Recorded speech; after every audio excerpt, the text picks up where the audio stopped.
여러분들의 질문이 날이 갈수록 서로서는 답변하기가 굉장히 어려운 질문들이 많아지고 있네요.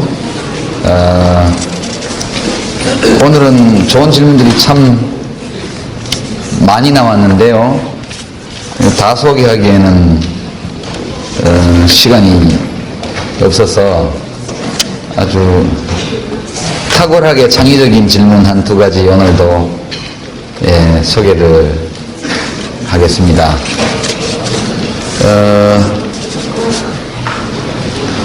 몇몇 질문을 소개를 하면 우리 모두가 함께 생각해 볼 만한 질문들인데요.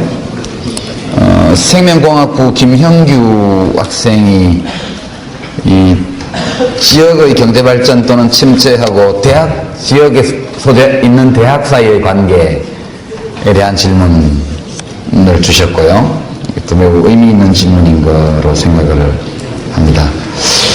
그 다음에 생명공학부 정현진 학생은 아까 GRDP 대구 경우에 수성구하고 대구 전체를 비교했을 때 GRDP만으로는 발전 정도를 잴 수 없는 거 아니냐. 그렇다면 대구 전체도 어찌 보면 16개 시도 중에서 GRDP 꼴찌라는 것만으로 발전하지 않았다고 말할 수 없는 거 아니냐. 이런 논리적인 질문을 주셨고요. 아주 좋은 질문이라고 생각을 합니다. 많은 부분 이런 질문들은 조금만 더 생각해 보시면 아마 여러분 스스로도 답을 찾을 수 있을 거라고 생각을 합니다. 그리고 노후노문학과의 문찬미 학생이 아주 지식정보화 발전과 관련해서 굉장히 유능한 그런 인력들이 해외로 나가버리는 문제, 여러 학생들이 질문을 이거 관련해서 주셨는데 문찬미 학생 질문이 가장 잘 정리가 된 것 같습니다. 그리고 이 교통통신 분야의 기술 발전과 세계 각 주요 국가들의 블록화 현상, 이제 그 문제를 지적을 하면서 이런 현상들이 뭐 KTX라든가 뭐 이런 등등의 등장으로 해서 한 국내에서도 인접 광역 시도끼리의 블록화 현상 같은 것들이 일어날 수 있지 않느냐. 그리고 그런 점에서 대구의 경쟁력이 어떤가, 이런 좋은 질문을 주셨습니다. 오늘 나온 질문들이 지금까지 한 중에 가장 차분하고 잘 정리된 질문들이 많이 나온 날 같죠. 법학부의 석종모 학생은 감세 일반이 그런 부정적인 효과를 가질 수 있다 하더라도 그렇다면 소득세나 종부세, 상속세 같은 누진율이 적용되는 직접세 말고 부가가치세를 내림으로써 경기부양을 하는 이런 것은 효과가 있지 않겠느냐. 감세도 어떤 조세를 어떤 식으로 하느냐에 따라서 효과가 달라질 수 있다는 이런 좋은 지적을 해주셨고요. 물론 그런 효과가 있을 겁니다. 그 다음에 사학과의 곽규환 학생, 대구가 수출에 적합한 산업 기반이 다른 지역에 비해서 좀 열악하다. 이런 것들이 이제 생산에 굉장히 부정적인 영향을 미치고 있다고 볼 경우에 중앙정부의 여러 국가발전 전략과 대구의 지역적인 그런 세계시장을 무대로 한 산업을 발전시킬 그런 과제 사이에 관계가 있지 않느냐. 간단한 질문들은 중앙정부에서 뭐 좀 해줘야 되지 않느냐, 이런 질문들도 꽤 있었지만 이것이 비교적 잘 정리된 질문이라고 생각을 합니다. 그 다음에 두 학생이 나와서 좀 질문을 해줬으면 좋겠습니다. 이것은 매우 독창적인 질문들이라서 강의 후반부하고 관계가 좀 있습니다. 먼저 정치외교학과의 최은영 학생하고요. 그 다음에 경제통상학부의 김용준 학생, 두 학생 앞으로 나와서 질문 취지를 발표해 주시기 바랍니다.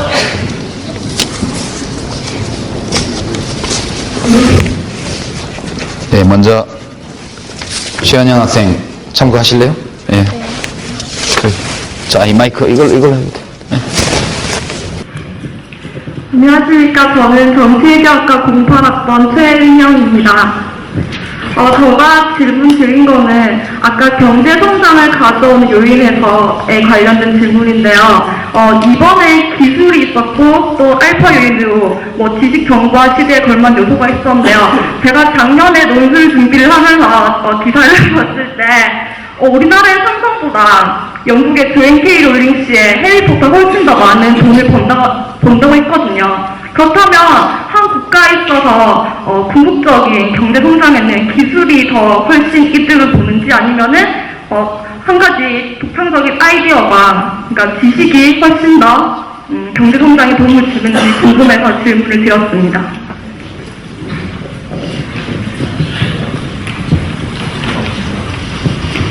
네, 안녕하십니까. 저는 경제통상학부 공일학번 김용준입니다. 갑자기 불렸는데, 얼마 전 TV에서,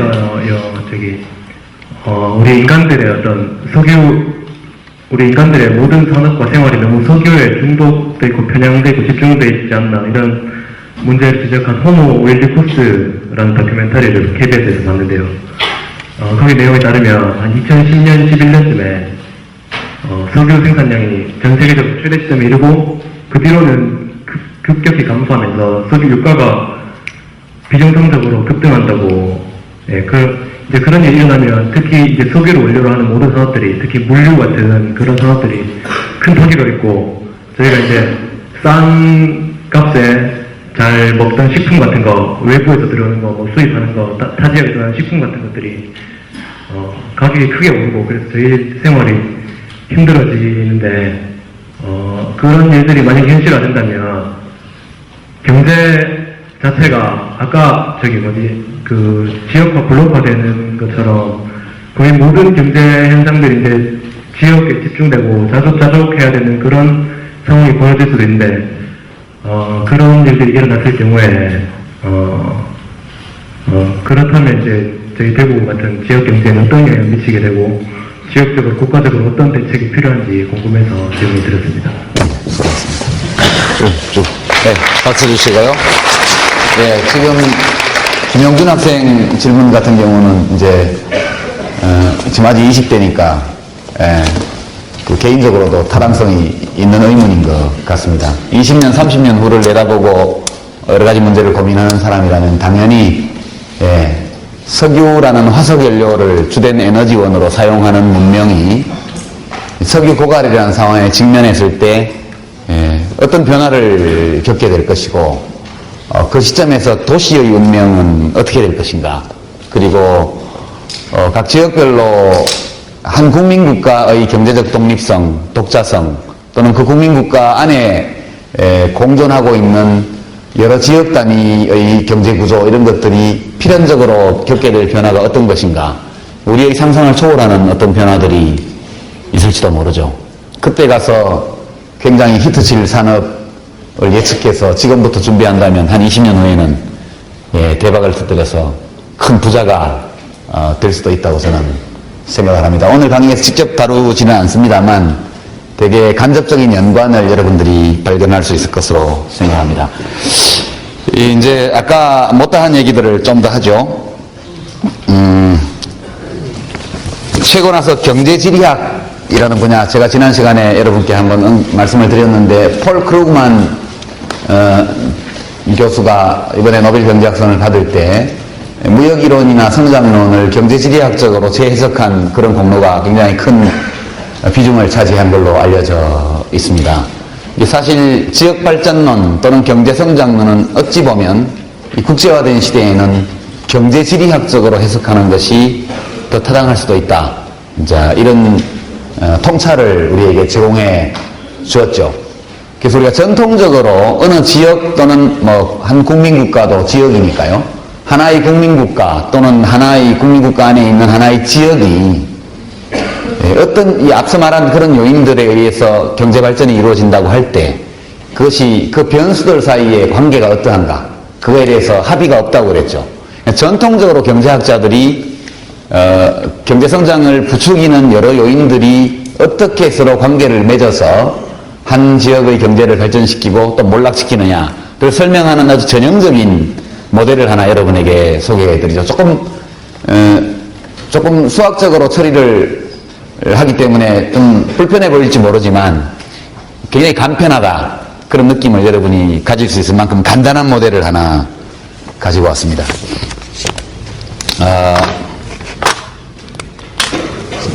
GDP를 Y라고 거시경제학에서는 씁니다. Y 이제 총생산. 이것을 아까 우리가 봤지만 무엇의 함수냐?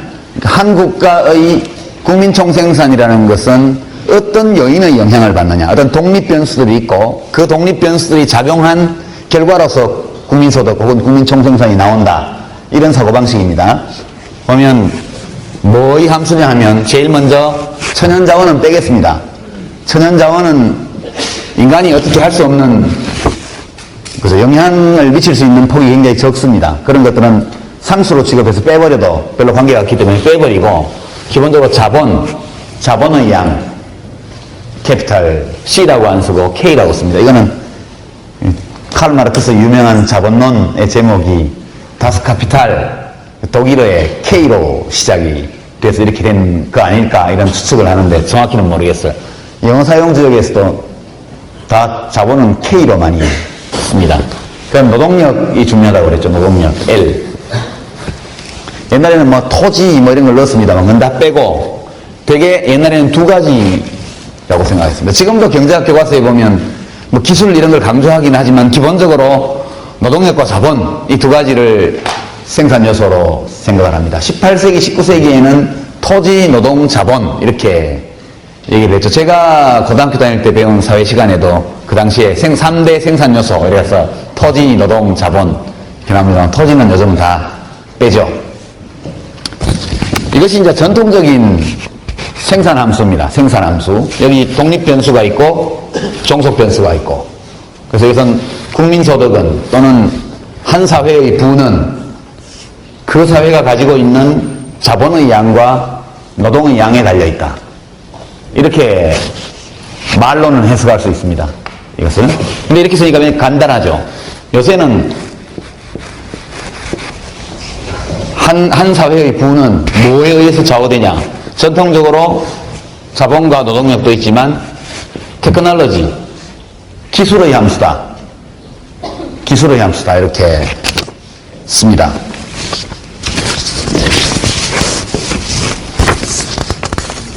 그래서 이 전통적인 이론과 새로운 이론을 모두를 통합하는 생산 함수, 이거는 implicit, 그러니까 implicit하다는 거는 이것만 봐서는 Y와 KL 사이의 관계가 구체적으로 어떻게 되어 있는지 알 수 없다는 뜻입니다. 그래서 이제 알 수 있는 방식으로 예를 하나 들어보죠. 예를 하나 들면, 이것이 매우 제일 구축할 수 있는 가장 간단한 수학적 모델인데요. 수학을 공부한 학생들은 이 사람들 이름을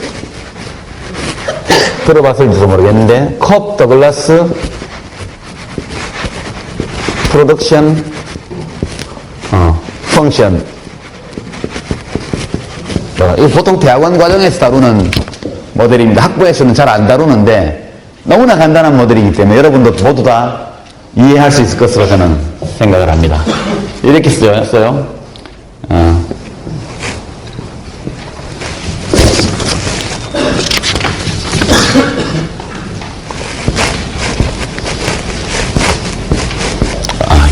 알파입니다. 알파 1-알파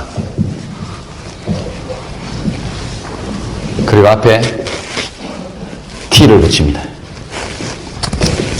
여기 다 곱셈이죠. 곱셈. 여기서 L은 노동력의 양이고요. K는 자본의 양입니다. T는 테크놀로지.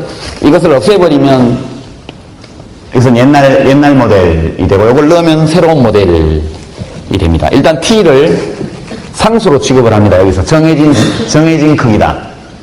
이렇게 보면 T를 B라고 써도 되고 무슨 C라고 써도 되고 T라고 써도 되고 마찬가지입니다. 이것은 주어져 있다 이렇게 가정을 하죠. 그러면 변할 수 있는 것은 L 노동의 양과 자본의 양만 변할 수 있어요. 이게 보시면 여기 지수의 합이 1입니다. 1. 알파 더하기 1-알파는 1이죠. 이것을 이런 형식으로 생긴 일반적인 함수를 콥더글라스 함수라고 얘기를 하는데, 이것은 아주 묘한 기하학적 특성을 가지고 있는 함수입니다. 구체적인 수치 예를 들면 이렇게 써보죠. y는 t 곱하기 t는 상수입니다. l의 2분의 1승 k의 2분의 1승 이렇게 되죠. 알파를 2분의 1로 보면 이 콥더글라스 함수에 알파의 2분의 1 값을 넣으면 t 곱하기 루트 l 루트 k. 루트는 다 알죠, 여러분? 제곱근은. 그까지는 문제 없죠? 예. 이런 함수를 쓸 수 있습니다. 숫자를 넣으면. 일반화된 콥더글라스 생산함수는 이렇게 쓸 수 있고요.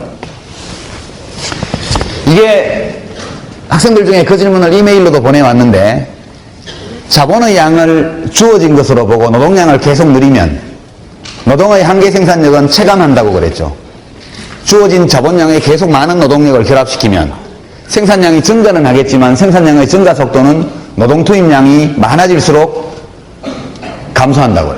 최종적으로 투입된 노동 한 단위가 산출하는 추가적인 생산물의 크기는 계속 작아진다. 그래서 우하향으로 이렇게 그었습니다. 그리고 이제 그거에 의해서 임금이 결정된다 이랬더니, 그러면 처음에 투입된 노동자하고 맨 나중에 투입된 노동자는 한계 생산에 기여한 바가 차이가 있는데 월급을 왜 똑같이 주냐? 이런 질문을 했더군요. 시장에서는 그렇죠. 예컨대 생산성이 높은 노동자든 또는 그러니까 돈을 많이 받아야 일하고 싶은 노동자이든 적게 받고도 일할 수 있는 노동자이든 노동시장에서 가격은 하나로 결정이 됩니다. 그 하나로 결정되는 가격을 좌우하는 것이 맨 마지막에 고용되는 노동자의 한계 생산력이라는 거죠. 그러니까 이것은 물건으로 치면 이렇습니다. 여러분 처음에 마이크로소프트 예컨대 윈도우가 나왔다. 그러면 그 윈도우를 써가지고 굉장히 많은 생산성 향상을 올릴 수 있는 사람, 또 돈이 많은 사람은 100만 원을 주고라도 살려고 하겠죠. 그러나 그보다 좀 돈을 적게 벌고 소득이 적은 사람, 재산이 적은 사람은 한 30만 원 정도 하면 사겠는데, 이렇게 생각할 수 있습니다. 그러면 그 부자에게는 부자의 지불 의사는 윈도우 XT에 대해서 100만 원이고 가난한 대학생은 30만 원이에요. 그렇지만 시장에서 가격이 30만 원으로 결정되면 부자도 30만 원 주고 그걸 사게 됩니다. 이걸 소비자 잉여라고 얘기를 합니다. 소비자 잉여. 나는 사실 예컨대 우리에게 좋은 감동을 주는 어떤 소설책이 나왔다. 예컨대 해리포터 1권이 나왔다. 그러면 우리 아들이 그걸 너무 보고 싶어 하기 때문에 난 그 책이 한 권에 10만 원이라도 사줄 거야. 이런 사람이 있는 반면, 아유, 만 원 이상이면 난 못 사죠. 그런 사람도 있겠죠. 책값이 2만 원으로 결정되면 만 원밖에 지불할 의사가 없는 사람은 책을 안 사게 됩니다. 그러나 10만 원 지불 의사가 있는 사람도 2만 원의 책을 사게 되죠. 그 10만 원과 2만 원 사이의 격차를 소비자 잉여라고 그럽니다. 이거 완전히 관념적인 거지만 확실히 있는 것이죠. 그래서 여러분 신제품이 나오고 나면 처음에는 굉장히 비싸게 받죠. 컴퓨터 프로그램 같은 거. 컴퓨터도 그렇고 가전제품도 그렇고. 우리 요새 LCD 모니터라든가 PDP 이런 것들도 처음에는 비쌉니다. 시간이 가면서 가격이 계속 내려오기 시작해서 한 1, 2년 지나면 값이 팍 떨어지죠. 이거를 이제 말하자면 벗겨먹기 가격 전략이라고 그러는데요. 가장 높은 지불 의사를 가진 사람부터 벗겨먹기 시작해가지고, 그죠? 처음에 100만 원에 출시하면 진짜 사고 싶은 사람은 100만 원 주고 사요. 한 6개월 있다가 80만 원으로 깎아요? 그럼 그 다음 단계로 높은 지불 의사를 가진 사람이 80만 원 주고 사게 되고, 점점 내려가서 30만 원 가게 되면 살 사람은 웬만큼 다 사게 되는 거죠. 그러니까 이거를 기하학적으로 보면 수요 곡선이 이렇게 생겼으면 이 높은 값에 이만큼 수요량이 있다는 것은 이런 값을 주고도 사겠다는 사람이 이만큼 있다는 얘기입니다. 그래서 일정 기간 동안 요 값에 팔아먹고 그러면 이만큼의 수입을 올리죠. 그 다음 단계 이만큼 내리면 다시 이만큼을 회사는 얻게 되고 이렇게 계속 가격을 내립니다. 이게 일반적이거든요. 그러니까 결국은 그렇게 되면 공급업체의 소득은 이만큼이 되는 거죠. 처음부터 이 값에 팔았으면 요거밖에 못 건지는데 이런 가격 전략을 썼기 때문에 이 삼각형만큼을 더 가져가는 겁니다. 이게 원래 consumers surplus라 그래서 이게 소비자 잉여입니다. 순전히 가상의 것이죠. 이것이 원래 소비자가 받는 혜택입니다. 전부 다. 자기의 지불의사와 시장 가격 사이의 차이만큼 소비자가 이익을 얻게 되는 건데 공급업체가 이걸 다 가지고 가는 겁니다. 마찬가지로 이것을 우리가 노동의 수요 곡선이다, 노동력 수요 곡선이다 이렇게 가정한다면 노동 공급이 예컨대 여기에 있고 수요 곡선이 이렇게 되어 있으면 시장 가격이 이렇게 형성됩니다. 모든 노동자는 이 수준의 임금을 갖게 되고, 그죠? 기업은 이만큼의 돈을 임금으로 지불합니다. 근데 실제로 노동자들이 생산에 기여하는 것은 이만큼이 더 있거든요. 이것을 생산자가 가져가는 겁니다. 기업이. 이것은 마르크스의 잉여가치론과 참 많이 맞닿아 있죠. 실제 노동이 기여한 것은 이 사각형만큼인데 노동자가 가져가는 것은 가격이 여기 결정됐으면 이 사각형만 가지고 가고 나머지가 기업이 가져간다는 거죠. 이것이 자본이득입니다. 자본이득.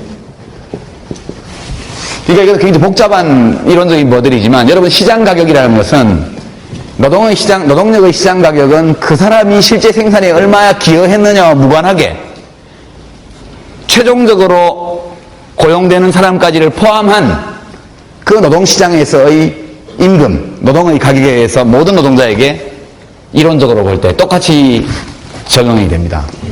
이건 뭐 하여튼 참고로 하고요. 이 컵더글라스 함수라는 것은 이런 한계 생산력 체감의 법칙을 가장 잘 보여주는 겁니다. 우리 인간은 3차원밖에는 인식할 수가 없죠. 여러분 4차원 공간을 머릿속에 그릴 수 있습니까? 예컨대 아인슈타인이 시간이라는 변수를 또 하나의 축으로 생각했다고 하더라도 상대성 이론에서 우리의 직관, 우리의 두뇌는 3차원 이상의 공간을 그릴 수 있도록 설계되어 있지 않아요. 우리 인간들은 적당한 크기, 적당한 속도, 그리고 3차원까지의 공간만 인지할 수 있습니다. 빛도, 소리도 중간 단계의 주파수 대역에 있는 것만 인지할 수 있도록 우리의 뇌는 진화되어 있거든요. 수학에서는 N차원, 4차원, 9차원 모든 것이 다 가능하지만 우리의 직관은 3차원까지밖에는 접속이 안 됩니다. 그래서 모델을 만들 때 변수가 3개가 되면 안 돼요. 변수가 3개가 되면 X축, Y축, Z축 세로로 세웠는데 하나가 더 있어야 되잖아요. 그것이 그림이 안 그려지죠.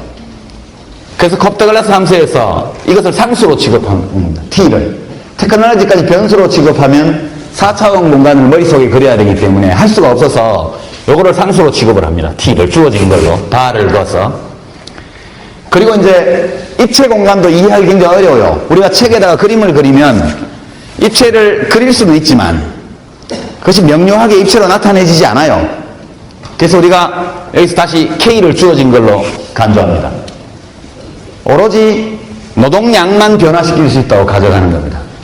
그러면 노동 투입량이 계속 늘어날 때 총 생산이 어떻게 변할까 하면은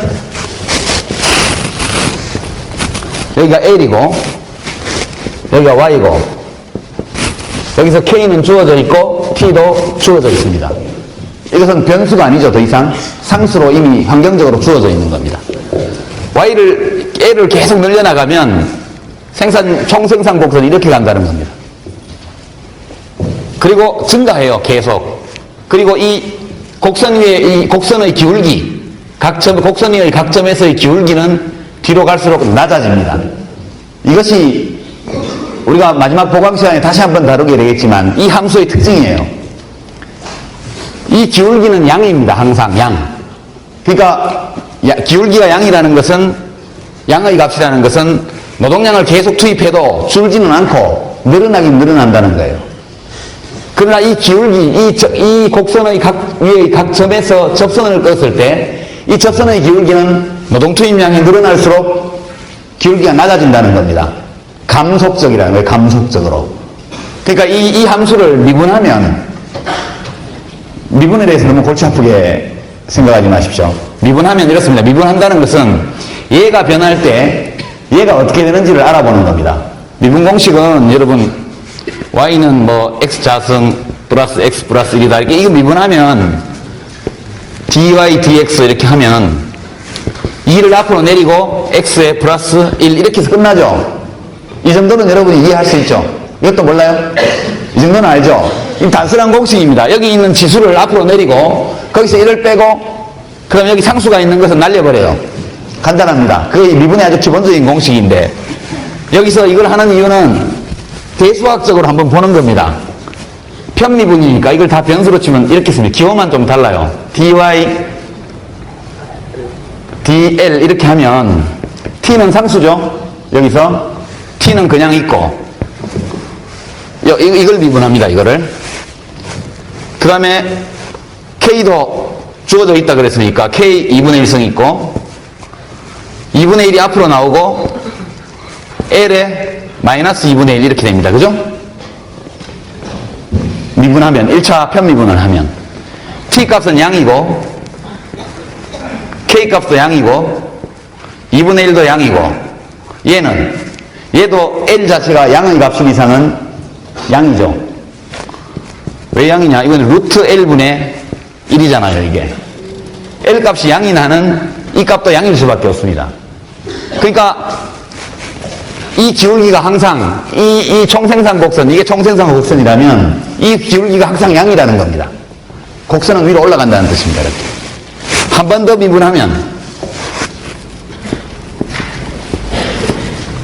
이걸 한 번 더 미분할 때는 이렇게 씁니다. 얘는 그냥 있죠? 2분의 1 앞으로 빼고 t 그냥 있고 k 2분의 1 그냥 있고 l만 달라지죠? 마이너스 2분의 1이 앞으로 나오고 l 마이너스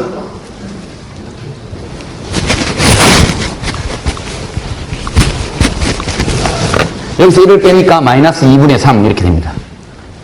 어? 맞죠? 잘 모르겠어요. 여기서 단순히 마이너스 2분의 1에서 또 1을 빼요.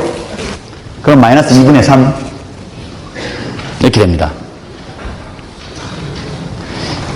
이 값도 양이고 여기도 양이고 여기도 양이고 이게 음이죠? 이 값도 양이죠. L 값이 양이 나는 그 제곱근을 어떻게 구하더라도 이 값은 양입니다. 이게 전체적으로 이것은 마이너스가 되는 거예요.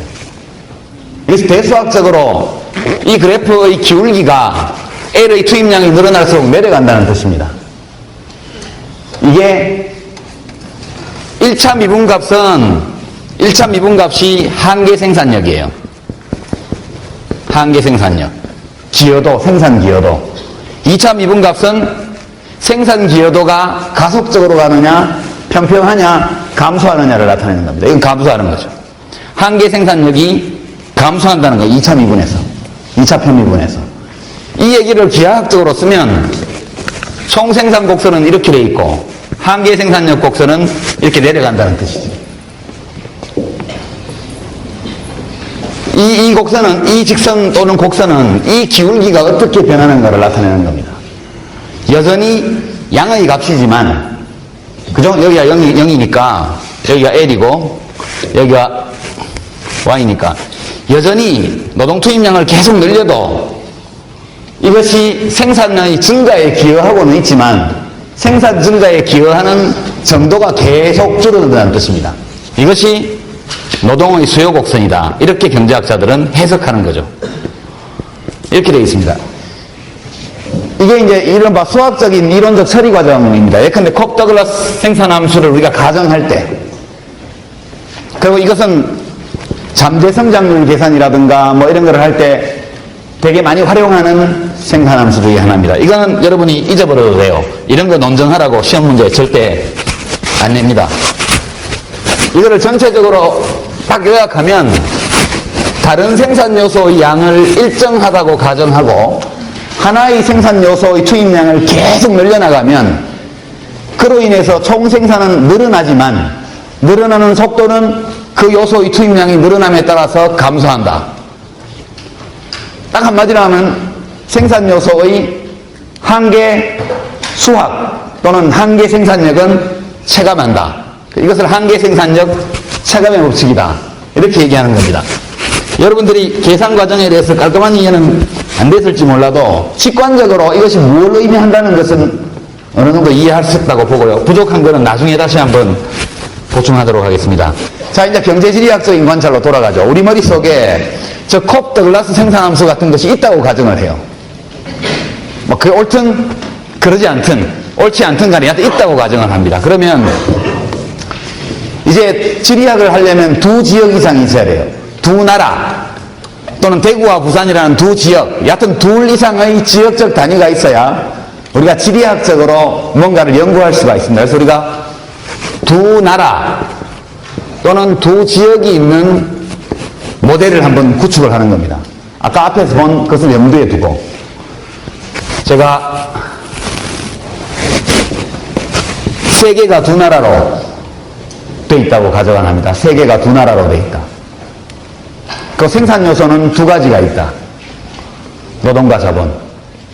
국가가 두 개가 있고 두 나라에 두 개의 생산 요소. 그리고 자유시장. 이런 것들을 가정합니다. 가정하고 가고 A라는 나라가 있고 B라는 나라가 있습니다. 생산 요소는 노동이 있고 자본이 있습니다. LA는 A 나라의 노동량, LB는 B 나라의 노동량 이렇게 인덱스를 해석하면 됩니다. KA는 A 나라의 자본의 양, KB는 B 나라의 자본의 양 이렇게 가정하는 겁니다. 그러면 전 세계의 노동력 월드, 전 세계의 노동력은 LA 더하기 LB가 되겠죠? 이게 데피니션입니다. 전 세계의 자본량 K 월드는 KA 더하기 KB 이렇게 구성이 되어 있는 두 나라입니다. 두 나라는 동일한 생산 기술을 갖고 있고 아무런 차이가 없어요. 생산 기술도 똑같고 모든 것이 동일합니다. 이렇게 가정을 합니다. 노동력도 인구수도 똑같고 모든 것이 다 똑같아요. 그러나 차이가 나는 것은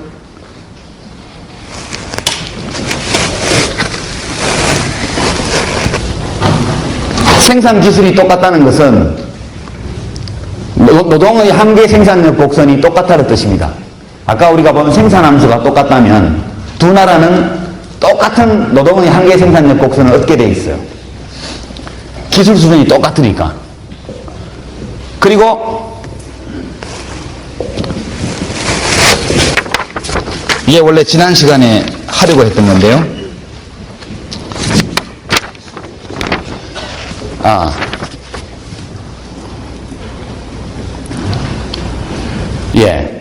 똑같고, 자본량도 똑같습니다. 그러니까 LA는 이렇게 가정을 합시다. KA는 KB입니다. 두 나라는 똑같은 자본량을 가지고 있고 기술도 똑같아요. 차이 나는 것은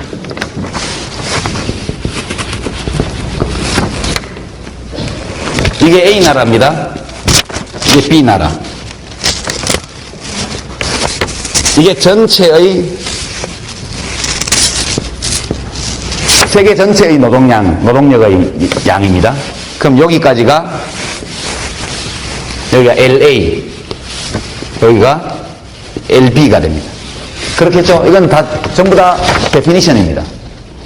그리고 생산 기술이 똑같으니까 자본의 양은 주어져 있고 A 나라든 B 나라든 똑같은 자본의 양을 가지고 있습니다.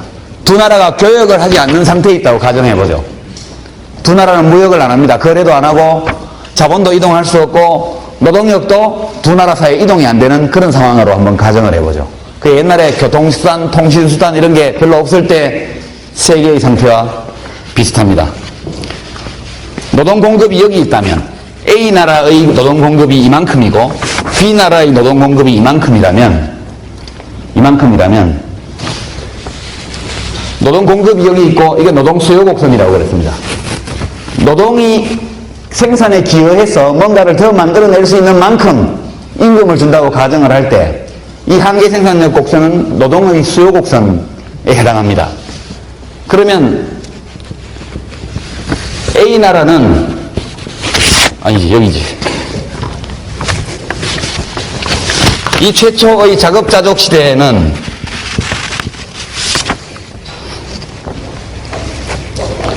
A 나라의 임금 수준은 웨이지 여기입니다. B 나라는 높은 임금 수준을 누리고 있어요. 어느 나라가 잘 사는 나라죠? 예, 그러니까 잘 사는 나라입니다. 임금 수준이 높으니까. 다른 모든 조건이 같다면 인구가 적은 나라가 잘 산다는 얘기죠. 자본도 똑같이 가지고 있고 기술 수준도 똑같은데 한쪽이 인구가 적으면 당연히 사람들은 높은 임금을 받게 돼 있어요. 상대적으로 두 나라의 자본 양은 같은 반면 노동의 양은 B 나라가 적기 때문에 경제학에서는 희소한 재화를 가지고 있는, 희소한 서비스를 가지고 있는 사람이 항상 유리합니다. B 나라가 노동력이 훨씬 희소한 나라이기 때문에 여기서는 노동자들이 더 좋은 대접을 받게 돼 있어요. 이해가 되죠? 두 나라가 이렇게 각각의 상태에 있어요. 자, 이제 이 상태에서 갑자기 국경이 열립니다. 그리고 노동자들이 이동할 수 있는 자유를 허용해요. 자본은 이동 못합니다. 우리가 이렇게 가정을 합니다. 그러면 경제지리학적으로 어떤 현상이 생길까요? 예. 자본은 이윤율이 낮은 곳에서 이윤율이 높은 곳을 찾아서 흘러다닙니다. 우리가 보는 일상적인 금융시장의 요동이 전부 그겁니다. 0.01%의 수익률 차이라도 확실히 있으면 자본이 옮겨다니죠. 노동도 마찬가지로 노동력의 소유자들도 임금 수준이 낮은 데에서 임금 수준이 높은 곳으로 이동하는 경향이 있습니다. 왜 대구에서 사람들이 빠져나가죠? 서울이 임금이 더 높으니까. 그렇죠. 서울이 임금이 더 높으니까. 왜 사람들은 농촌에서 도시로 갔을까요? 거기가 벌이가 더 좋으니까.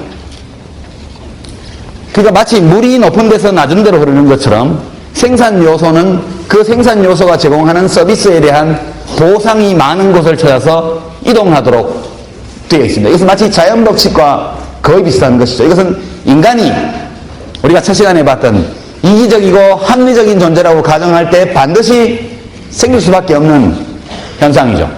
그럼 두 나라 사이에 국경을 철폐해버렸어요. 어떤 일이 벌어질까요? 당연히 A 나라에서 B 나라로 사람이 이동하겠죠. 그래서 어느 점까지 이동하느냐? 계속 A에서 B로 사람이 넘어갑니다. 어디까지?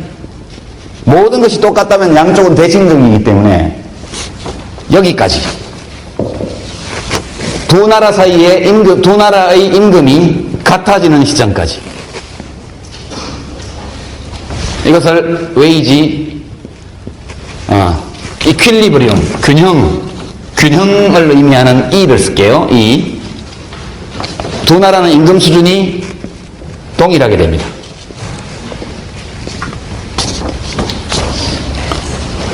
LA는 여기까지, 여기가 LA 다시가 되고, LB 다시가 되고, 여기가 새로운 LA 다시 이렇게 됩니다. 두 나라는 언제까지 노동력 이동이 계속되느냐? 두 나라의 노동자의 숫자가 같아지는 점까지, 그리고 두 나라의 임금 수준이 동일해지는 시점까지 계속해서 노동력은 이동하게 되어 있습니다. 만약 우리가 물이 흘러가는 것을 연구하는 것을 지리학의 한 분야로 볼 수 있다면 노동자들이 더 높은 임금을 찾아서 계속 돌아다니는 것도 역시 그러한 지리학적 법칙의 하나로 볼 수 있겠죠. 이렇게 되면 이 국경 개방에 대해서 누가 찬성하고 누가 반대할까요? 예, 직접적으로 알 수 있죠. A국의 노동자들은 국경을 여는 것을 무지하게 좋아할 겁니다. 이쪽으로 이사가지 않아도 자기 나라에 남아있어도 임금이 올라가잖아요. 이 A국 노동자의 임금 상승이라는 것은 B국으로 이주하는 사람에게 적용될 뿐만 아니라 그 자리에 그냥 남아있는 사람에게도 적용되게 돼 있어요. 그런데 인간이 이동하는 것은 단순히 노동력이 이동하는 게 아니죠. 인간이 이동한다는 것은 삶과 문화와 그 가족과 세상을 살아가는 그 사람들의 꿈이 함께 이동하는 것을 의미합니다. 그래서 개별적인 국민국가들은 이것을 절대 허용하지 않죠. 웬만해서는. 과거에는 거의 허용하지 않았습니다. 지금 유럽연합 같은 경우는 다 허용되어 있죠. 네덜란드 사람이 독일 가서 마음대로 취업할 수 있고 독일 사람이 프랑스에 가서 마음대로 취업할 수 있습니다. 지방자치단체 선거에 투표권을 행사할 수 있고요. 사실상 유럽연합은 경제지리학적으로 볼 때 하나의 나라가 된 것입니다. 국민국가들이 정치적, 법적, 국제법상으로는 존속하고 있지만 적어도 이 모델로 분석해 본다면 유럽연합 국가들은 모두가 다 하나의 시장으로 완전히 통합되었다. 그래서 시장 통합이라 하는 것은 이런 것을 의미하는 겁니다. 그래서 비국의 노동자들이 열받았어요. 자기들은 아무 죄도 없이 가만 앉아가지고 임금 하락을 감수해야 돼요. 비국에 강력한 노동조합이 있어가지고 강력한 노동조합이 있어서 임금 인하를 못 시키겠다고 가정해보죠. 임금 인하를 못 시키겠다고. 그럼 무슨 일이 벌어질까요? 임금의 하락을 받아들이지 않으면 실업이 오게 되어 있습니다. 임금 하락을 받아들이지 않으면 취직해 있는 사람은 높은 임금 수준을 계속 유지하는 대신 남아도는 인력은 여기 들어와서 취직하는 A국의 이주자 숫자만큼 B국에 있는 노동자는 실업자로 밀려나게 되어 있습니다. 아주 냉엄한 거죠. 높은 실업료를 받아들이거나 더 낮은 임금을 수용하거나 둘 중에 하나일 수밖에 없는 상황에 직면하는 겁니다. 이것은 노동조합의 교섭력을 현저하게 떨어뜨리고 그 나라에 살던 노동자들을 불리하게 만든다. 이 이론이 맞다면 그렇게 말할 수 있죠. 이것을 국내에 적용을 한다면 예컨대 우리 16개 시도가 우리가 이 모델, 이 그림에서 최초의 상태 16개 시도 사이에는 자본의 이동도 노동의 이동도 아무것도 안 되고 상품 이동만 가능하다. 이렇게 열어놨을 경우에 대구와 부산은 임금 격차가 또는 대구와 서울 사이에는 큰 임금 격차가 있을 수 있겠죠. 그러나 우리는 대한민국 헌법에 따라서 거주 이전의 자유, 직업 선택의 자유를 다 가지고 있죠. 우리 국내에서는 진입장벽이 없습니다. 그래서 임금은 균일화되는 경향을 가지게 되고 더 많은 고용기회 그리고 더 많은 고용기회가 있다는 취업의 기회가 있다는 것은 노동력이 아직 상대적으로 희소하다는 이야기입니다. 취업기회가 부족하다는 것은 노동력이 남아돌고 있다는 얘기하고 똑같습니다. 그러니까 남아도는 곳, 취업의 기회가 적은 곳, 임금 수준이 낮은 곳에서 높은 곳으로 유능한 사람들이 이동하기 시작하죠. 그래서 인구 이동을 금지하는 법을 만들었다고 합시다.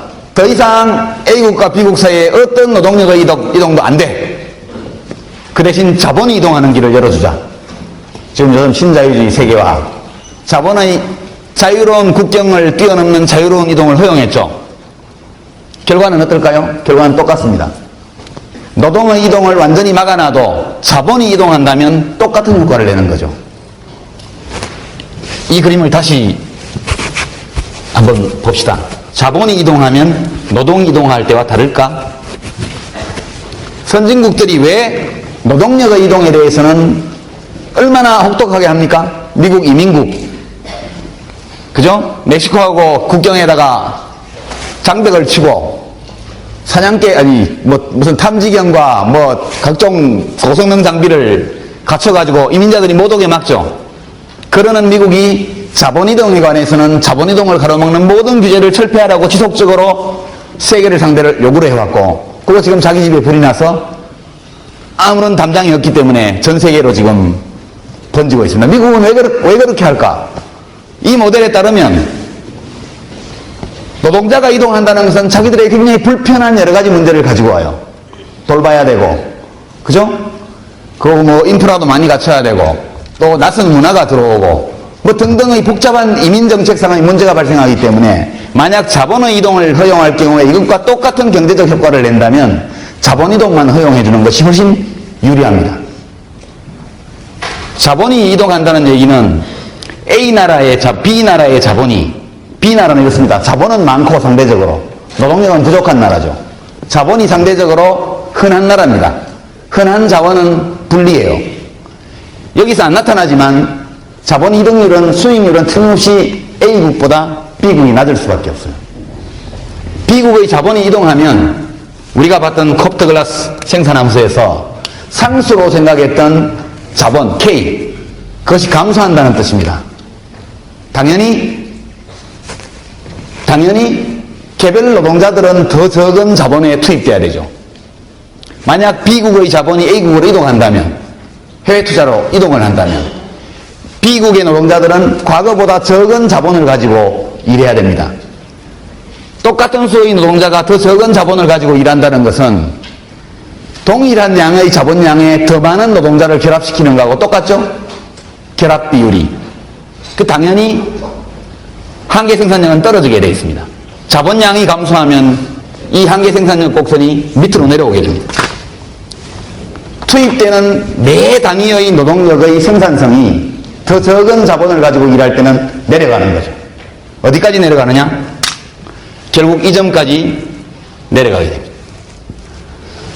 A국에서 B국으로의 자본 유출이 일어나서 자본과 노동력 사이의 상대적 비율이 두 나라가 똑같아지는 지점까지 자본 유출이 계속되게 되어 있습니다. 그럼 노동자들은 앉아서 당하는 거죠. 아무리 노동력의 유입을 막으려고 그래도 자본의 수출을 열어놓는 한은 동일한 효과가 나게 되어 있습니다. 그렇게 되니까 자본 이동을 막는 법률을 만들자. 못하죠. 예, 그건 할 수가 없습니다. 왜냐하면 자본을 장악한 사람들이 국가 권력을 장악하고 있기 때문에 그런 법률은 만들 수가 없는 것이죠. 그래서 노동력의 이동을 허용하나 자본의 이동을 허용하나 둘 다를 허용하나 결과는 동일합니다. 이 모델에 따르면. 그런데 노동력의 이동을 허용하는 데는 많은 사회적 문제가 따라오기 때문에 부자 나라들은 자본의 이동만을 자유롭게 열어주고 노동력의 이동을 통제하는 쪽의 정책을 쓰게 된 것이죠. 경제지리학적으로 보면 매우 합리적인 정책이라고 말할 수 있죠. 그래서 이 모델에 따르면 한 지역의 경제 성장을 가져오기 위해서는 뭘 해야 될까요? 자본을 유치해야죠. 자본을 유치하는 겁니다.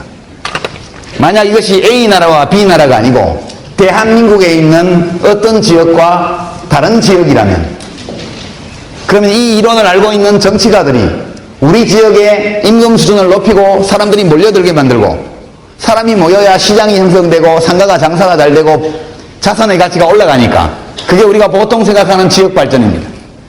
그걸 하기 위해서는 자본을 유치해야 돼요. 모든 자치단체장들이 외국 투자를 유치하겠다, 자본을 유치하겠다 계속 약속하는 이유가 뭐냐? 이 모델에 따를 때 우리 지역의 주민들을, 유권자들을 더 많은 자본과 손잡고 일하게 해주는 것이 실질소득을 향상시켜주는 것이고 인구의 증가를 가져오는 것이고 그리고 상권의 확대, 자산의 가치 상승을 유발하는 것이기 때문에 한 국가의 대통령이 그렇게 하는 것처럼 지방자치단체의 책임자들도 자본 유치를 위해서 뛰게 되는 겁니다. 역시 경제지리학적으로 흠잡을 데 없는 전략이죠. 어떻게 우리 지역에 자본을 유치할 거냐? 가장 간단한 방법은 중앙 권력을 잡아라. 그죠? 우리가 남이가 대구 출신 대통령 나오면 왕창 갖고 올 수 있잖아. 이게 우리들의 전통적인 사고방식입니다. 박정희 대통령이 의사결정해서 경부고속도로를 먼저 만들고 포항제철을 포항에 만들고 다 했잖아요. 그죠? 중요한 산업시설들이 거의 다 과거에는 동해안에 있었습니다. 그것이 자연적인 이점 때문이든 어떤 다른 요인 때문이든 간에 어쨌든 울산이나 포항처럼 자본을 직접 시킨 지역들이 번창한 건 사실이죠. 이 모델에 따르면 그것은 지역 발전을 도모하는 매우 유리한 전략이고 지금 박태준 씨 같이 포항제철을 포스코를 세웠던 분들은 아직도 포항, 광양 이런 데 가면 거의 지도자에 준하는 존경과 대우를 받고 있습니다. 지역 주민들이 이것을 알고 있는 것이죠. 그래서 대한민국 같은 이런 중앙집권 국가에서는 각 지역들이 이 모델에 따르면 중앙 권력을 자기가 장악함으로써 이 지역 단위의 자본 장비율, 이 지역의 자본 축적도 이런 것을 높이겠다는 강한 인센티브를 가질 수밖에 없는 구조입니다, 우리나라가. 그래서 대통령 선거할 때마다 동네로 패를 갈라가지고 싸우게 되죠. 예. 상당히 합리적인 이유가 있습니다. 이 로컬리즘, 지역주의라는 것은 단순히 원시적인 유대감, 같은 고향을 가지고 있다는 우연, 또는 어릴 때 동문 수학하면서 같은 동네, 같은 학교를 다녔다는 공통의 경험 이외에 중앙 권력이 굉장히 많은 힘을 가지고 있을 때에는 중앙 권력을 획득함으로써 자기 지역의 자본 장비율을 올릴 수 있는 중앙정부의 투자를 유치하고 또는 민간 기업을 어떻게 협박하든 설득하든 해가지고 특혜를 주든 이렇게 자기 지역으로 끌고 오려는 각 지역 사이에 기업을 차지하기 위한 경쟁들이 필연적으로 발생하는 것이고 지금 경기도 서울시장과 서울시장, 인천시장, 경기도지사하고 나머지 13개 광역단체장들 사이에 전쟁이 붙었죠. 수도권 규제 해제, 아까 질문도 여러 개 나왔는데 그것은 지역 사이, 그러니까 수도권을 B로 보고 비수도권을 A로 본다면 이 A와 B 사이에는 자본 유치, 그 지역의 자본 장비율을 높이기 위한 경쟁에서 심각한 갈등 관계가 존재하고 있다는 것을 의미합니다. 노동력은 자유롭게 어차피 이동하고 있습니다. 그러나 자본 직접도는 다를 수 있죠. 자, 여기까지가 지역발전론에 대한 경제지리학적인 해석이고 전통적인 설명 방식입니다. 조금 지식정보화 사회에 와서 다른 설명이 필요해졌죠. 자, 이 모델은 지우겠습니다. 여러분, 그래서 아주 간단한 대수학적인 혹은 기하학적인 모델이지만 이 수학적인 모델 속에서 우리가 현실적으로 관찰할 수 있는 사람들의 사고방식과 행동에 어느 정도의 합리성과 타당성을 부여할 수 있는 강력한 설명이 숨어 있다는 걸 알 수 있습니다. 아까 우리가 봤던 라퍼 커브 같은 것이 감세를 정당화하는 강력한 이데올로기적인 이론적인 힘을 가진 것과 마찬가지로 이 간단한 수학적 모델 혹은 기하학적 모델이 많은 사람들의 행동 방식, 어느 한 지역이 사람이 모여들고 다른 한쪽에서는 사람이 빠져나가는 그와 같은 현상들을 설명할 수 있는 그런 이론적인 힘이 있다는 것을 여러분에게 말씀을 드립니다. 이것은 낡은 이론이죠. 그런데 이 모델은 낡은 모델입니다. 이런 방식으로 성장했던 지역들이 지금은 거의 다 망해가고 있죠. 여러분 뉴스에서 혹시 꼼꼼히 보셨겠지만 디트로이트라든가 이런 미국의 20세기 후반기까지도 최고의 활력 있는 도시, 그 GRDP에서 미국의 최상위권에 있던 도시들이 지금 거의 다 망했습니다. 불과 한 30년 사이에. 어마어마한 자본 장비를 가지고 있던 지역들이 거의 다 몰락했죠. 디트로이트 같은 곳에서는 시급 1시간당 15불짜리 일자리가 거의 없다고 그럽니다. 대신 6불, 7불 하는 시급 6,000원, 7,000원, 지금 환율이 올라서 한 만원, 이렇게 하는 일자리만 생기고 있다는 거죠. 디트로이트 같은 엄청난 자동차공업, 금속공업, 전통적인 제조업과 서비스업이 발전했던 그 지역이 왜 몰락했을까? 불과 20년, 30년 사이에. 일종의 수수께끼 같은 것입니다. 이 모델에 따르면 그런 일이 도저히 일어날 수 없는 것이죠. 여기에는 다른 무언가가 있다. 대구는, 우리는 오늘 대구에 대해서 이해를 해야 됩니다. 대구는 70년대, 80년대 초까지 섬유산업이라는 우리나라의 주력산업, 전자, 가전 등등에서 대구, 구미 이렇게 엮어가지고 GRDP가 굉장히 상대적으로 높았던 지역 중에 하나입니다. 근데 왜 이렇게 되었을까? 거기에는 무슨 이유가 있다는 것이죠. 그러니까 이 흐름은 이런 변화라는 것은 정권 교체와 거의 무관하게 이루어졌던 변화들입니다.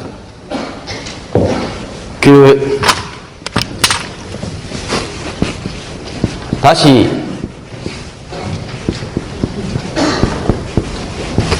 여기로 돌아가죠. 이제는 국가 간 경쟁은 그만하고 국내의 문제만 보겠습니다. 국내에서 어느 지역이 노동력이 많다. 이것은 장기적으로 지속될 수 없는 겁니다. 사람들은 빨리빨리 이동하니까.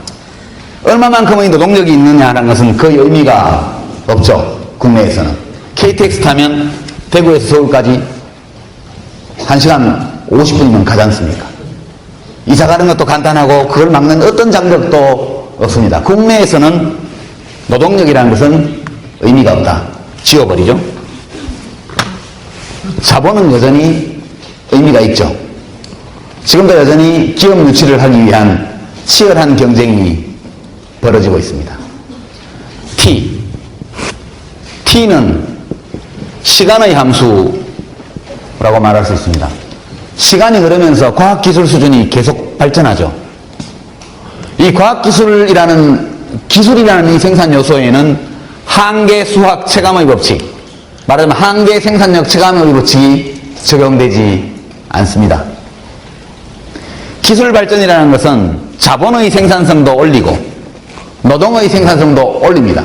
여기에는 어떤 물리적 한계도 없고 소위 말하는 수학 체감의 법칙, 기술을 한 단위 더 투입했다고 해가지고 그로 인해서 생산되는 어떤 추가적인 생산물의 가치가 갈수록 줄어든다, 이런 법칙은 적용되지 않습니다. 이 기술의 중요성이 점점 더 중요해지고 있죠. 국제적으로도 노동 이동이 굉장히 많이 활성화되어 있고, 자본은 이제 이윤을 낳는 곳에서는 아주 짧은 시간 안에 자본이 들어오는 시대가 됐습니다. 자본은 더 이상 국제적으로 희소한 재화가 아닌 것이죠. 희소한 생산 요소가 아닌 거죠. 노동력도 굉장히 과거보다 활발하게 이동을 합니다. 그러면 왜 어느 지역은 발전하고 어느 지역은 발전하지 않느냐를 설명할 수 있는 아주 좋은 것이 테크놀로지. 국가적으로 보면 과학기술이 앞서는 나라가 세계를 제패하는 거죠. 과학기술이 앞서는 나라가. 국내에서도 과학기술의, 첨단 과학기술의 집적도가 높은 지역이 발전한다는 겁니다. 그러니까 지금은 자본이 풍부하고 값싼 노동력이 있는 곳에 기업을 창업하는 것이 아니고, 자기의 기업에 많은 이윤을 안겨줄 수 있는, 이 기업에 많은 이윤을 안겨줄 수 있는 아주 창의적이고 첨단적인 새로운 과학기술로 무장한 사람들이 많이 있는 곳에 가서 창업을 한다는 이론입니다. 왜 디트로이트 같은 도시에는 그런데 첨단 기술 집적이 안 됐을까요? 대구처럼 한 시기에 앞서 있었던 지역에 어째서 최고의 과학기술자들이 살지 않는 지역이 되었을까요? 그러니까 이런 겁니다. 자본은 더 이상 희소한 생산 요소가 아니다. 국내에서 노동력은 제 마음대로 이동한다. 이 두 가지 가정을 채택한다면 남은 요소는 과학기술 수준밖에 없다는 것이죠. 그러니까 첨단 기술의 집적도, 집중도가 높은 지역은 발전하고 그렇지 않은 지역은 몰락한다. 이것이 이제 새로운 이론입니다. 테크놀로지가 시간이 흐름에 따라서 일정한 속도로 발전하는 생산 요소이고, 높아지는 생산 요소이고, 나라별로 이것이 또 속도의 차이가 있습니다. 지구촌 전체로 보면 테크놀로지를 장악하는, 과학기술을 장악하는 나라가 세계 경제를 장악하게 되어 있고, 오늘날 미국이 많은 문제를 안고 있지만 여전히 패권을 유지하는 이유는 여기에 있죠. 국내에서도 마찬가지로 대한민국 전체의 과학기술 수준이 높아지는 만큼 대한민국 경제의 경쟁력은 높아집니다. 국내에서는 그와 같은 과학기술의 발전을 선도하는 기업이 많은 지역이 번창하게 된다, 이런 겁니다. 그러니까 이제 마무리를 해야 될 때가 다가왔는데요. 제가 소개를, 이런 이론을 어떤 분이 냈는데 경제학계에서는 별로 반응이 신통치 않았고, 지리학 교수님들이 굉장히 쌍수를 들고 환영했던 이론입니다. 이 이론의 해명하고자 하는 의무는 이런 것입니다. 왜 어떤 나라에는 좋은 기술, 과학적 지식, 새로운 정보를 가진 사람이 많아지고 있고 다른 나라는 그렇지 않은가? 또 하나의 국민국가 안에서 왜 어떤 지역은 그와 같은 이른바 창조자본 또는 창의적 재능을 가진 사람들이 많이 몰리는 반면 왜 다른 곳은 그 사람들이 다 빠져나갈까? 이런 의문을 해명하는 이론입니다. 이 사람이 2002년도에 리처드 플로리다라는 사람입니다.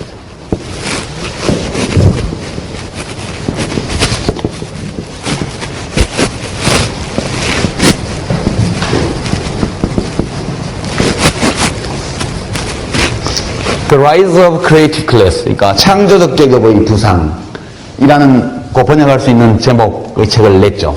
우리나라에서 별로 안 팔렸어요. 2003년도인가 나왔는데 번역본이 지금은 절판돼서 서점에서는 구할 수가 없더군요.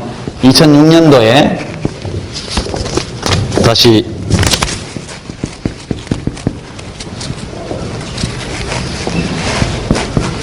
이게 표가 빠졌다.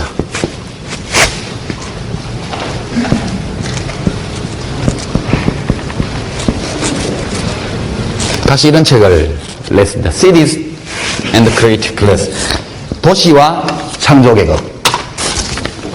여러분들이 관심이 있으면 참고 자료도 기사도 찾아보시고 이 사람을 검색해 보시기 바랍니다. 이 사람이 열심히 연구를 하고 있었는데 어느 날 무슨 연구를 했냐면 미국 주요 도시의 하이테크 집중도, 그러니까 첨단 과학 기술이 어느 지역에 얼마만큼 집적되어 있느냐를 조사하는 작업을 하고 있었습니다.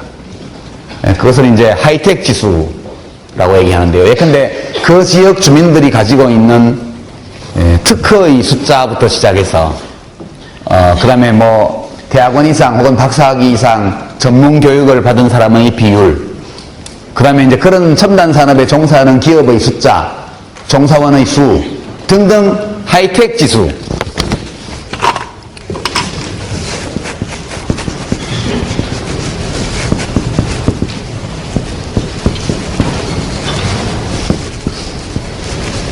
이걸 조사를 하고 있었습니다. 하이텍 지수를. 근데 어느 동료 교수가 와서 그 1, 2, 3, 4 랭킹표를 이렇게 보다가 그거 참 신기하네. 그거 참 이상하네. 그 뭐가 이상해? 했더니 아니 저기 사회학과 교수가 하나 뭐 조사를 하고 있는데 그거하고 순수가 거의 같아? 그렇게 얘기를 합니다. 그래서 이 플로리다 교수가 그 사회학과 동료 교수의 방으로 쫓아가고 뭘 조사하고 있는지를 물어봤죠. 그 사회학과 교수가 조사하고 있는 것은 게이 지수.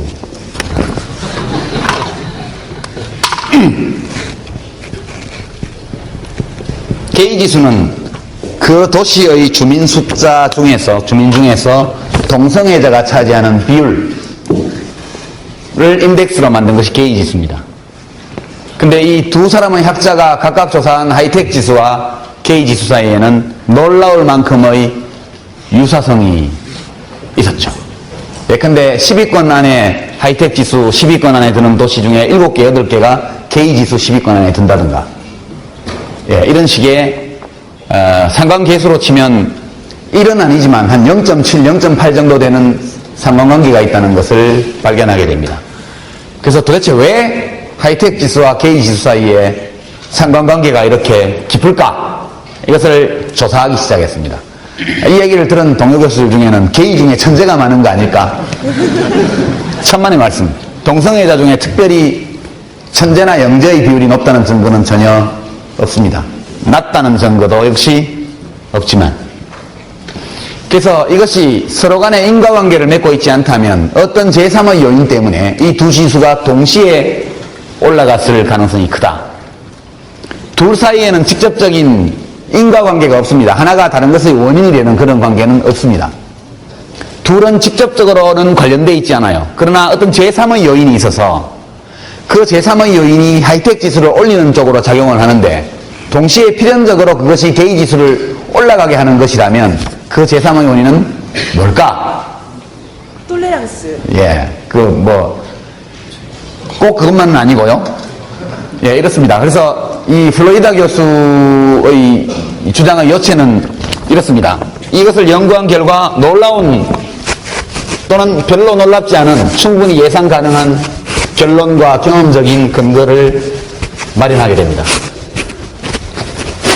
플로리다 교수는 이것을 지역 경제 발전을 가져오는 3요소, 이것은 단순한 경제 발전이 아니죠. 지역 발전이라고 하겠습니다. 경제 발전을 포함해서, 지역의 경제 성장을 포함해서 지역 발전을 좌우하는 3T라고 이름을 붙였습니다. 첫 번째는 테크놀로지,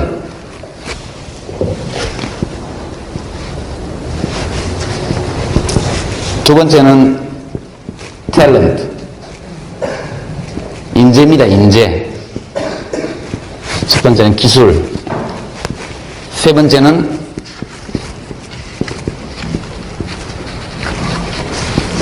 관용. 보통 관용이란 말로 번역합니다.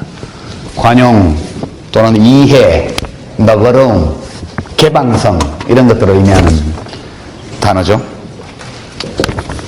이제 이 사람의 논리를 간단히 말하면 이렇습니다. 노동력과 자본이라는 전통적 요소는 모빌리티, 이동성이 너무 커져 있기 때문에 더 이상 결정적으로 희소한 생산 요소가 아니다. 이 지식정보화 시대의 가장 중요한 생산 요소는 테크놀로지다. 따라서 첨단 테크놀로지가 많이 집적되어 있는, 많이 집중되고 집적되어 있는 지역이 경제적으로 성장한다. 이게 첫 번째 명제입니다. 이것은 거의 이론의 여지가 없이 인정되고 있는 명제죠. 모든 나라의 지도자들이, 지역의 지도자들이 다 이걸 위해 노력하고 있습니다. 여기까지는 이론의 여지도 없고 반박의 소지도 없습니다. 이것은 널리 모든 학계에서 공인된 주장이에요. 그 다음 질문은 이렇습니다. 왜 어느 지역에 그 지역은 테크놀로지 수준이 높을까? 왜 다른 지역은 낮을까? 조사해본 결과 하이텍이라는 것은 기본적으로 사람을 통해서 구현되죠. 하이텍은 사람이 가지고 있습니다. 그래서 하이테크놀로지를 가지고 있는 인재가 많이 모이는 곳에 테크놀로지가 직접된다는 연구 결과입니다. 탤런트입니다. 탤런트. 재능 있는 사람들. 그 다음 질문은 당연히 나오겠죠. 왜 그 하이테크놀로지로 무장한 탤런트들이, 재능 있는 사람들이 하필이면 그 지역에 모였을까? 이제 이 대목이 가장 독창적인 대목이고, 이 대목이 게이 지수와 관련되어 있는 대목입니다. 톨러런스가 있는 지역, 개방적이고 낯선 것에 대해서 너그러운 지역에 이 창의적 인재, 플로리다가 말하는 크리에이티브 클래스라고 말하는 이 집단에 속한 사람들이 그런 지역을 찾아서 모인다는 얘기입니다. 이 사람들이 이것 때문에 여기 모이면 그 지역의 하이테크놀로지가 집적되고 그 지역에 자본이 찾아든다는 이야기입니다. 그래서 이것과 관련되어 있는 톨러런스와 관련되어 있는 것이 게이 지수입니다. 게이 지수. 왜 게이 지수가 문제가 되느냐? 동성애자들이 특별히 창의적이고 창조적 계급에 동성애자가 많다는 증거도 없습니다. 다만 어느 지역의 동성애자 지수가 높다는 얘기는 미국의 동성애자들이 정보가 굉장히 빠릅니다. 우리나라에는 아직도 많이 숨어 있지만 거기는 뭐라 그러죠? 커밍아웃도 많이 하고 또 우리보다는 훨씬 자연스럽게 받아들이지만 여전히 차별이 존재하죠. 시간 다 됐네. 끝내겠습니다. 바로. 그러니까 게이 동성애자 집단은 모든 문화적 소수자 중에서 가장 늦게까지 최종적으로 차별받는 문화 소수 집단입니다. 성적 소수자야말로 가장 뿌리 깊고 오래가는 차별을 당하는 집단이에요. 근데 그 사람들이 별 불편 없이 살 수 있다고 느끼는 지역은 동성애자뿐만 아니라 모든 문화적 소수자에게 너그러운 지역이라는 뜻입니다. 그죠? 그래서 이런 지역에 사는 사람들이 게이 지수가 높은 곳으로 찾아가는 사람들이 바로 창조적 계급이다. 창조적 계급에 속한 사람들, 이런 지역을 좋아한다. 창조적 계급에 속하는 사람들이 어떤 사람들인가? 그럼 다음 시간에 조금 더 하기로 하고요. 여기서 관련되는 것이 보헤미안 지수라는 것도 있습니다. 보헤미안 지수. 예술가, 문학인 등등 전통적으로 창조적이고 창의적인 직업에 종사하는 사람들이 인구의 중에 몇 프로냐, 이것을 조사하는 것이 보헤미안 지수입니다. 보헤미안 지수도 하이텍 지수와 거의 일치합니다. 그래서 결국은 문화적 관용을 폭넓게 가진 지역이 창조적 재능을 가진 사람을 불러 모으고 창조적 재능을 가진 사람들이 모인 곳에 하이테크놀로지가 집적된다. 그 지역에 자본이 찾아들고 우리가 전통적 이론으로 설명하던 그와 같은 경제지리학적인 그런 자본이동과 사람의 이동이 이루어진다. 이런 설명입니다. 여기 대구에 관해서는 제가 한번 우스갯소리만 말했는데 패션 산업을 키우려면 과정이 있어야죠. 예, 배꼽티 입고 다녀도 봐줘야죠. 이놈의 가시나 똑바로 안 입고 다니나 이렇게 되면 절대 여기서 창업 안 해요. 그래서 앞으로 또 다룰 기회가 있을지 모르겠지만 지역 발전에서 문화의 힘이라는 것이 압도적으로 중요한 역할을 하는 시대에 우리가 들어와 있다. 그런 점에서 우리 대구가 좀 더 개방적인 곳으로 문화적인 변화를 해나갈 때 고급 기술 인력 중심의 도시로 다시 일어설 수 있을 것이다. 그런 말씀을 끝으로 여러분에게 드립니다. 수고하셨습니다. 너무 늦게까지 잡았습니다.